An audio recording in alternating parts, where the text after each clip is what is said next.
My name is Benson Saulo. I'm the Australian Consul General and Senior Trade and Investment Commissioner. Today, to celebrate International Day of Indigenous Peoples, I'm here in Oklahoma at the First Americans Museum. I'll be having a conversation with Mr. Bailey Walker, the President of the American Indian Chamber of Commerce, Oklahoma, as well as Shoshana Wasserman, who is the Deputy Director of the First Americans Museum. We're going to discuss culture, we're going to discuss identity, participation, and then also celebration of our cultures. Thank you.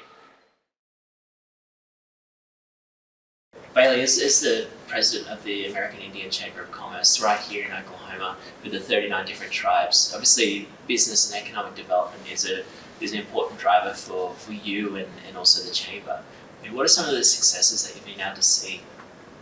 Some of the successes that we've been able to see in just the last few years, regardless that there's been a pandemic as well, and you have to always keep mindful that that stopped the world of business in itself.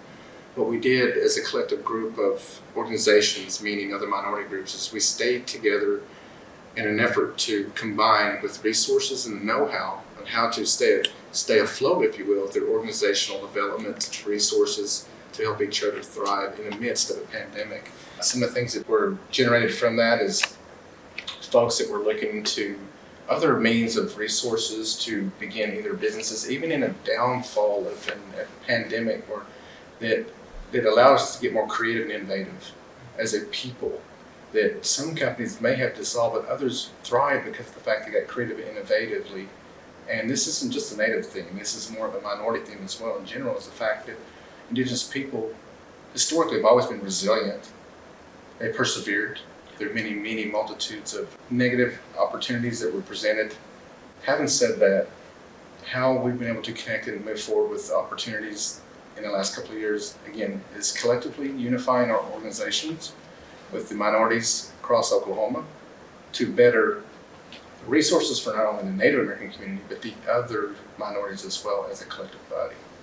So Bailey, you used the word thrive a couple of times, and I love that word, and it's something back in Australia we always think about moving past this idea of surviving into thriving. For you, what does it mean to thrive? What does it mean for your communities here to be able to thrive? Thriving, for me, personally and collectively, is to be thinking about the rising tide that brings all ships up. To create unity, again, amongst each other in a body of industries that have always been here in Oklahoma, that has developed as part of commerce and development, economic drivers and entrepreneurship. All are very great. We have educational and health, right, that are thriving as well within Oklahoma. And how has that helped us regain that? I don't think we ever lost that. I think we've always been resilient to the point that that's our goal. We've never, ever swayed from that. We've always kept that in our focus as tribes, as leaders, as business owners in Oklahoma, that we can achieve and persevere. So what are the discussions at the moment in Australia is around recognition of Aboriginal and Torres Strait Islanders within our constitution, and there's a lot of work that's been driven over the last few years in regards to greater representation of Indigenous people and participation as well. The International Day of Indigenous People is very much around highlighting, celebrating, and also empowering Indigenous peoples globally. I'd like to get your take on the power of representation and the power of participation amongst Indigenous people. Well, World Indigenous Peoples Day not only recognizes the awareness of culture, but it also brings to light the robust economies, the rich cultural and diverse landscapes of language, not only in Oklahoma, but across the pond, so to speak, in our First Nations brothers and sisters of Australia, that, as you mentioned, we've been fortunate enough to meet. Bringing those similar recognition action plans have been very similar to what we've endured here for hundreds of years, is to be recognized and be at the table. And as a similarity of cultural awareness that the World Indigenous People Day brings is just that we are still here. Now we have seats at the table that were never thought of to begin with. However, we've gotten good, as I mentioned, at commerce, educational, health, and rich and cultural landscapes in our countries that are very similar to the ones in Australia and the First Nations. Absolutely, and we're sitting here right now in the First Americas Museum, which opened in September, but it's been a long body of work to be able to get to where we are today and have such amazing representation here. What does it mean to you as a Chickasaw to see your culture being celebrated here along with the 39 different tribes? I believe, again, the significance of not just one tribe, but the collective body is a proud manner that I can speak upon is to see all 39 tribes represented in their true fashion, their true state of being. And hundreds of years ago, these artifacts that are within these halls tell a story, a unique, rich story. Behind those stories are peoples. And those first peoples of Oklahoma are the reason facilities like this, FAM, exist to honor those rich traditions that we've always been able to keep with us as we have migrated to this country across the landscapes and not only continue to gain momentum in our cultural aspects, but again, commerce flowed with that, education and health from beginning to current day. We've gotten really great at these things, great at the objectives that we were never supposed to surpass. But as I believe, and I've shared with you many times, though we're many nations, we're all nations with one mission. And I believe that solely with intently that we can be ever so more present at the table than we are today. There's more tables to climb onto, and our peoples are doing that every day. And I'm really ecstatic, as you mentioned. What does it mean to you? It means just that. To see us thriving, our overall lives enhancing in educational, commerce, health, is a true testament to all nations that we are doing things correctly, right, and we're thinking of the 8th generation, which is a profound way that we should be leading, and we're doing that today. And you see that today in Oklahoma, in thriving communities that we're all living in as good neighbors.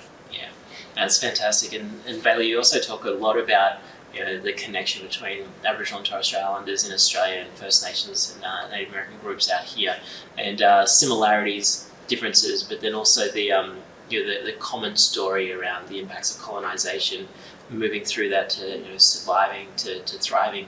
Now, you recently visited Australia across Sydney, Darwin, and Brisbane on the inaugural First Nations trade mission, and I was very fortunate to join you on that. What were your takeaways from that experience? My takeaways, Benson, were just what I expected and unexpected. To tie that in, unpack that a little more, is that the similarities of cultural upbringing, recognition, wanting to be community-wide players in any game that may be deliverable to the state's economy, through health or commerce or education, to watch First Nations grow and thirst and a hunger that we have the same over across the pond, to see those similarities and the want, the thirst and the hunger for opportunities that we over here have enjoyed, and we've gotten very good at those objectives and goals, and we've utilized those key metrics to now share the mission that we went over with the First Nations inaugural trade mission. I was very fortunate, as you mentioned, to be a part of this, and very humbled to be able to go and share our stories of triumphs and successes, perseverance, that we too can share what we've done across the pond with our brothers and sisters, our First Nations of the Aboriginal and Torres Strait Islanders, that we can do this, so can you. How do we do this? The how has always been a factor that we must challenge ourselves. How do we do this? Since time immemorial, we've been traders, ancient trade routes. So to be able to connect to our brothers and sisters in Australia through the First Nations inaugural trade mission, again, a humbling experience. Very similar in fight, to be recognized. And we believe, personally as well, that we can add value to this relationship. So just on that relationship, where do you hope that it goes to? From the trade mission, we're hoping to do a reciprocal delegation from Australia to the US, and being able to come across to Oklahoma, Washington, head up to Alaska, down to Louisiana, and connecting with the Tunica Biloxi, as well as connecting with the National Minorities Development Conference that will be taking place in October. Where do you hope that this kind of transpires? Where do you hope this goes? I think the bridge has been built by bringing the community leaders and entrepreneurs from First Nations to our country, our Indian country. As you mentioned, we'll go through Washington, we'll go through Alaska, we'll go through Oklahoma and Louisiana. All three are key points and key opportunities to identify and see some of the similarities that we have in our country that are over in your country, in Australia as well. I believe that we can identify opportunities and resources to connect these businesses within the development and engagement of commerce, which obviously, you have to have commerce in order to have a functioning body of communities. You have to have healthy communities in order to have healthy economies, first and foremost. By showing how we can do that here, I think it's going to be a great opportunity to showcase, but also learn from entrepreneurs in Australia the wants, the needs, and desires that they are seeking here that we can share here and take back. So I think it's going to be a great exchange of acumen, business acumen, strength and knowledge, understanding how to get business engaged, to educate and empower each other. One thing that we really value and look to develop is leaders for the future. And it's so great to have you as a leader to join us from back in Australia on that trade delegation, and to see you operate at an international level is fantastic. You've often described yourself as a servant leader. Can you share a little bit about what does a servant leader mean to you? Where did that come from in your life? Why is this the type of leadership that you show and you lead with? Well, it's an example that I've had great mentors during my career. There's so many I could list that I've been able and fortunate enough to study under or travel with and keenly observe how they were able to navigate life in general and life's curves. So as a hopeful servant leader, to follow their footsteps is something I've always known that I wanted to do. And how do you do that? Well, you get around people that are going places and change agents and movers and shakers that have either pioneered the way or doing something. I've always believed that if you want to be a leader, say there's 5 leaders, you want to be the 6th leader, you hang out long enough, you'll be the 6th one. If you want to hang out with enough millionaires, you'll be the 6th millionaire if there's 5.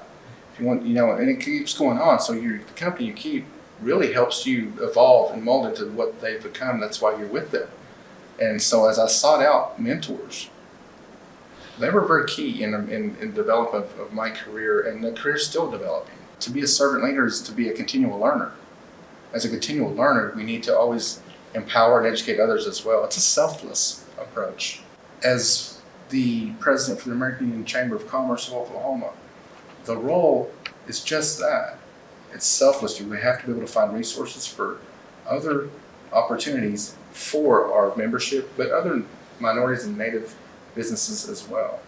One and the same, how does that come back in the form of servant leadership is to really flip the theory that, that with a pyramid, and the leader being at the top, and you have the layers, the multi-layers. I believe just flipping that backwards and just being at the bottom of that, and that we lead from there to push the pack forward, but also to give our people, first and foremost, the chance that leadership, their ears, our ears, should echo with the voices of our people. Yeah, that's a really powerful notion, and developing young leaders is something that's you're passionate about.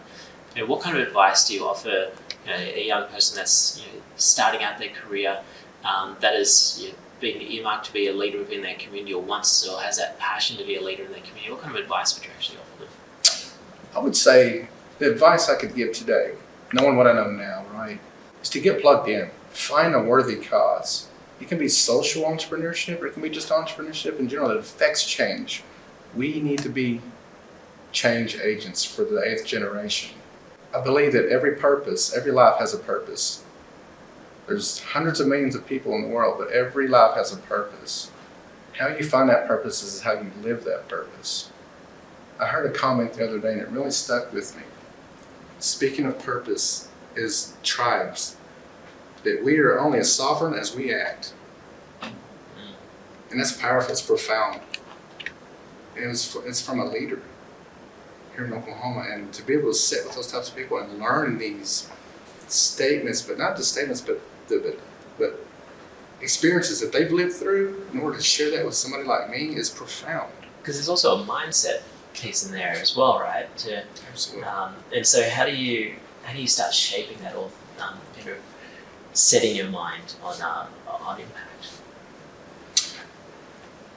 Again, finding ways to generate impact, meaningful impact, sustainable impact is going to be a higher purpose, again, above self. And I do know that the American Indian Chamber is one part of that. What the Creator has in store for someone like myself or others that aspire to create change for our people, and the opportunity to educate and empower and engage for other opportunities for any Native-owned business or Native individual, or even other minorities, that we need to be able to impact communities with what we have as a purpose. We need to be living a purpose-driven life that will affect change in that capacity. Awesome, Bailey. It's been fantastic to catch up, and really pleased to call you a friend and a mentor, and hopefully going to get you back down to Australia and being able to reconnect with our groups and our communities down there. So thank you so much. Absolutely, thank you, Benson.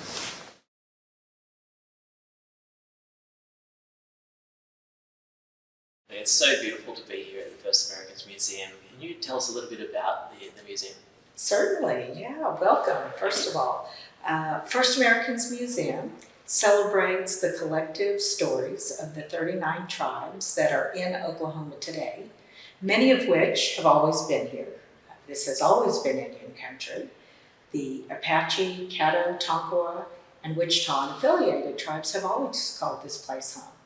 And today we have, through a lot of history, for example, I'm Muskogee Creek, and specifically from Thopalco Tribal Town. My people were from Alabama and Georgia, and through forced removal, we were moved here to Indian Territory.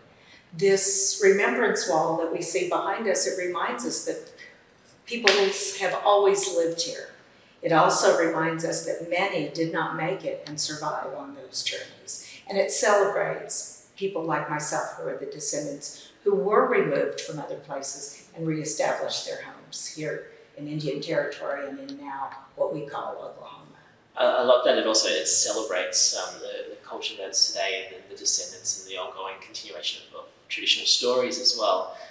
What does it mean to be able to also discuss the challenges and the hardship, but then also to be able to move through that? Is that something that you really wanted to capture here? Yeah, when we began this journey, there wasn't a collection.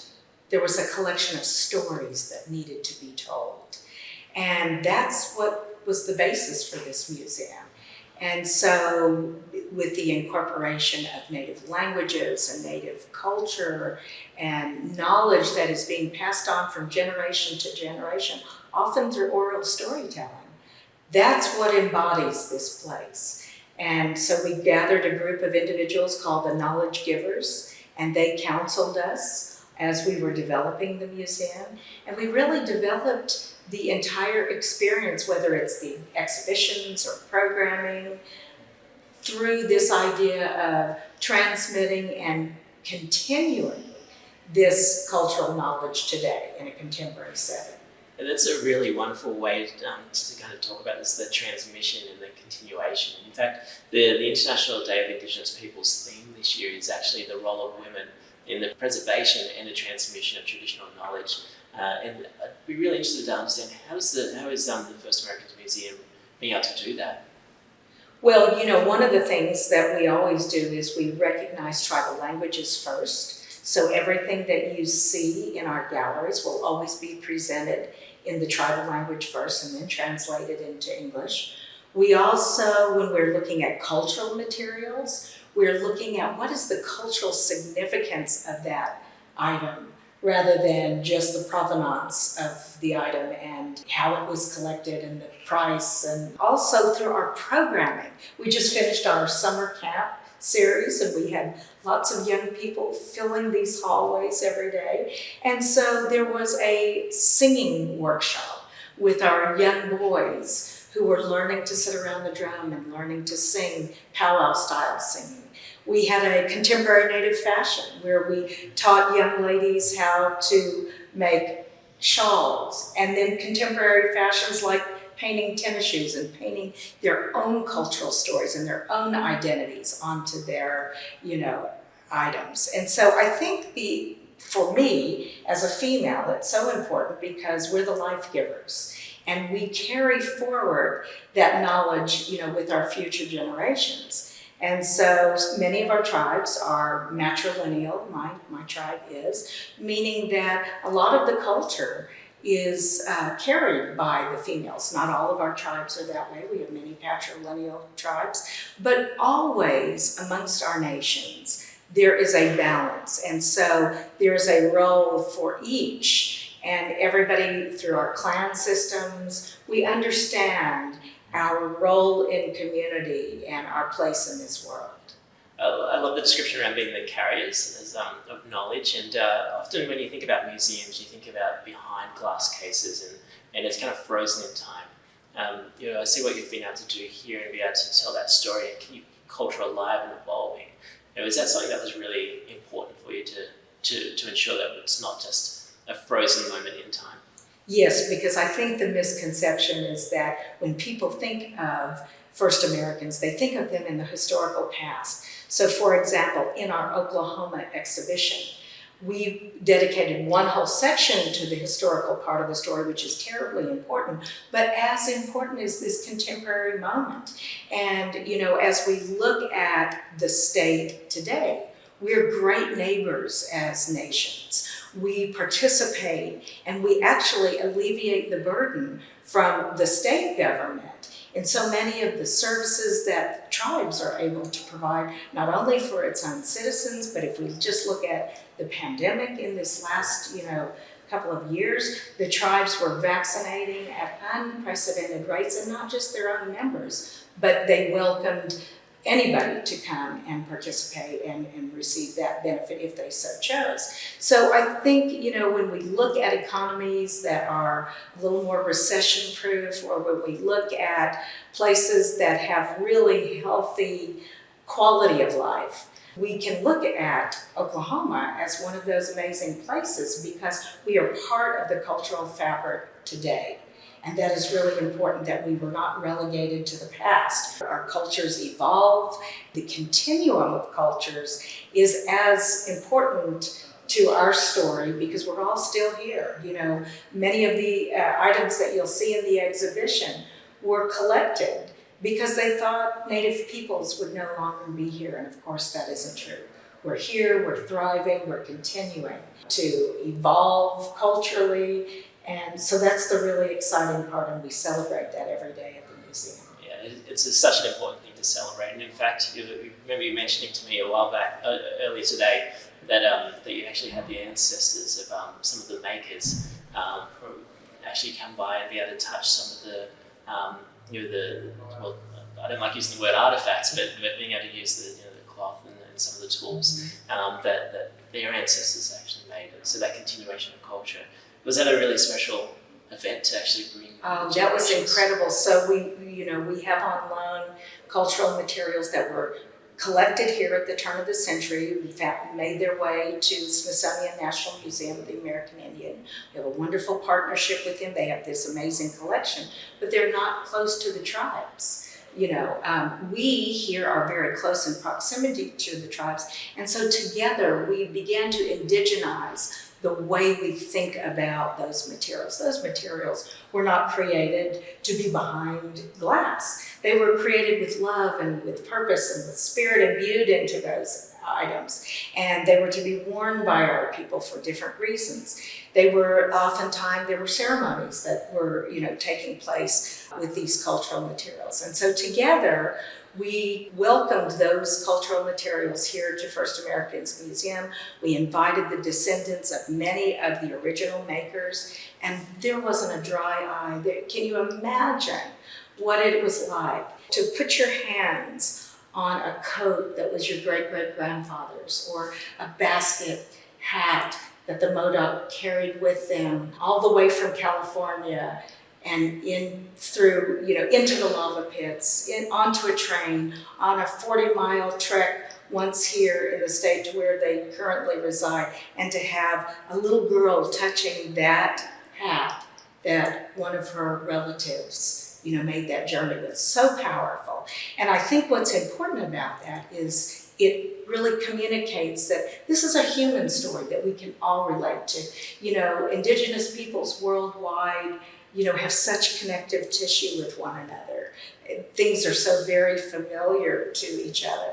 And that's really true of all peoples. We all have a story to tell. And we all have values that carry us forward. They offer us perseverance as we move through time. And so that's the really beautiful part. And what I'm so proud about at this museum is it really celebrates the multiple voices remembering history and remembering and knowing our contemporary role today. And so that's a really beautiful space that we've created. Absolutely. And so what next? So I'm really interested in what's the vision for the First Americans Museum and for yourself, what do you hope to see? Yeah, well, first and foremost, a lot of our tribal people that live up here in an urban environment, they're not getting back to communities on a day-to-day basis. And so they're not getting the benefit of all the programming and all of the different things, or even the connectivity to their own tribal members. So I like to say we've kind of created a home away from tribe.